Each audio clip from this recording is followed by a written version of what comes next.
it hard for you to understand native English speakers, especially when they speak fast?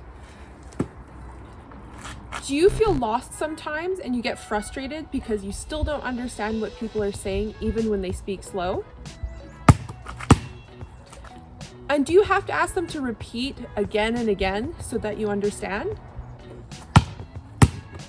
And when you're watching a movie with subtitles, do you still have to rewind the movie so that you can understand what characters say? Well, don't worry, because in this video, I'm going to teach you some very important tips to help you understand everything that a native English speaker says.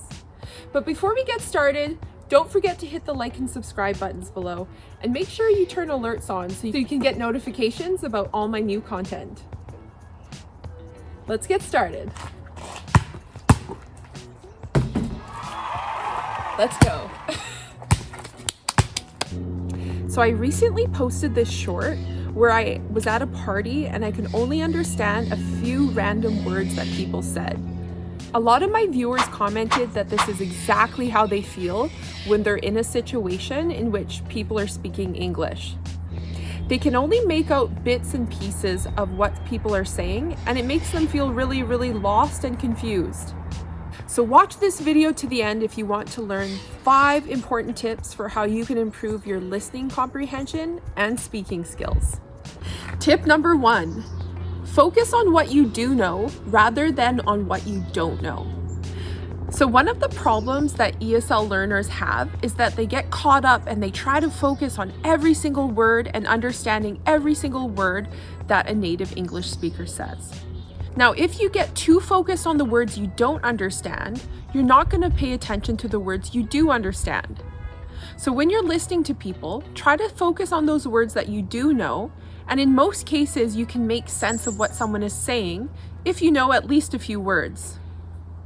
So this method will really help you when you know at least a few words, but you can't really make sense of an entire sentence.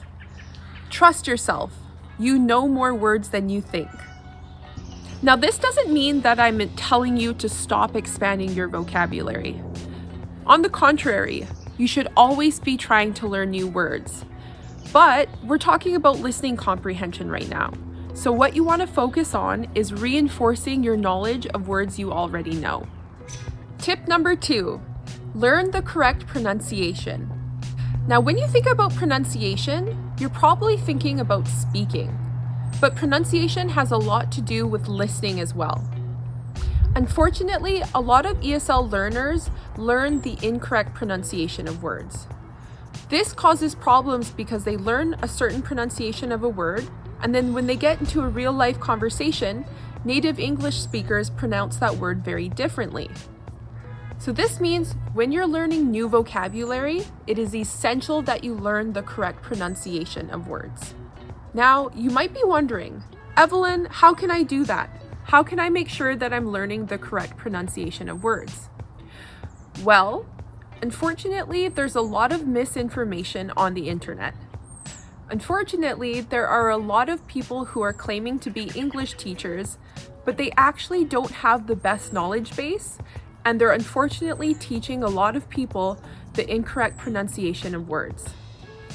So in order to avoid this problem, make sure that you're choosing reputable teachers online, and make sure you double check information in a dictionary or on a reputable website. In other words, think critically.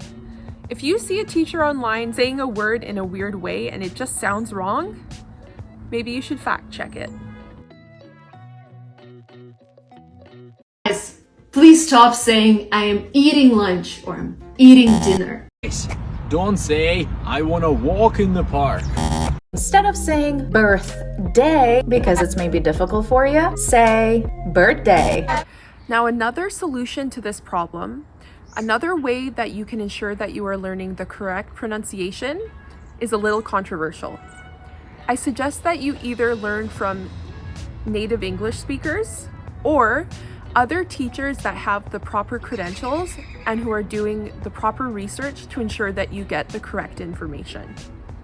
Tip number 3, try to learn chunks of sentences that are repeated in daily conversations. Now, a lot of you, my viewers, are probably trying really hard to expand your vocabulary, and you're working really hard to learn individual words on a daily basis. Well, that's a really good thing, but I also encourage you to learn groups of words or chunks of words. This will help you to understand what native English speakers are saying on a daily basis. Let me give you an example. A lot of native English speakers will say something like, "I haven't made up my mind yet." No, I haven't made up my mind yet. No, and I haven't made up my mind yet. I haven't made up my mind yet. So you might not understand that if a native English speaker speaks really, really fast. Now, beginner learners may know the words make and mind, while intermediate learners might know the phrase make up my mind.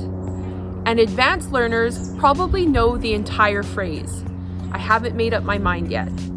So again, don't just focus on individual words. Try to learn chunks of sentences. If you write down these chunks of sentences and you try to memorize them, this will help you not only understand what native English speakers say, you'll also have a collection of phrases that you can use yourself in everyday conversations. Tip number 4, understand the context. Now, many native English speakers, they speak very, very fast, and it's really hard for ESL learners to understand what is being said.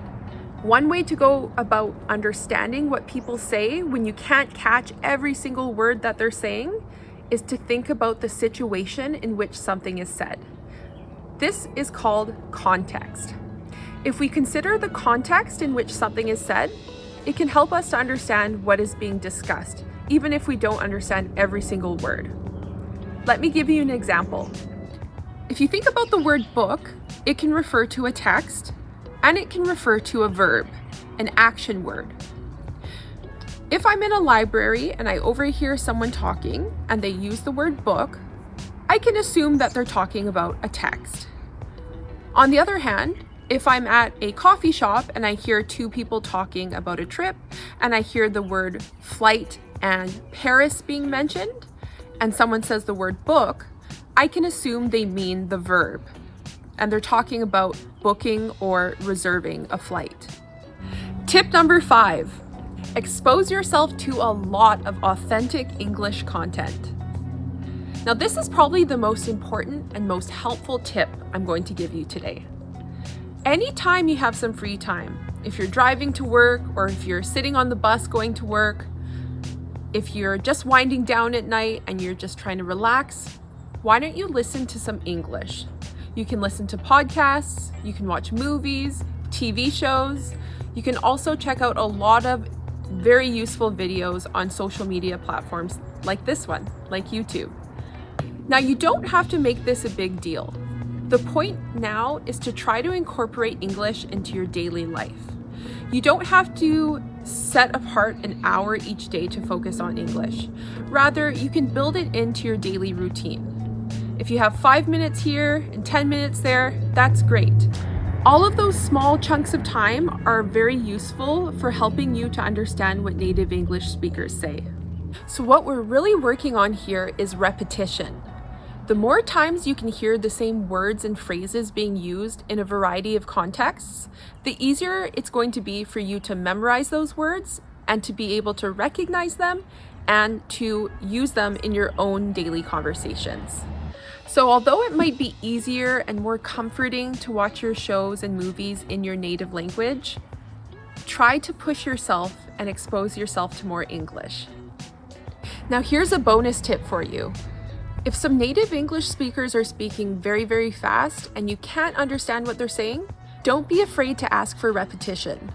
You can say things like, "I'm sorry, I didn't catch that." "Sorry, can you repeat that?" "I don't understand.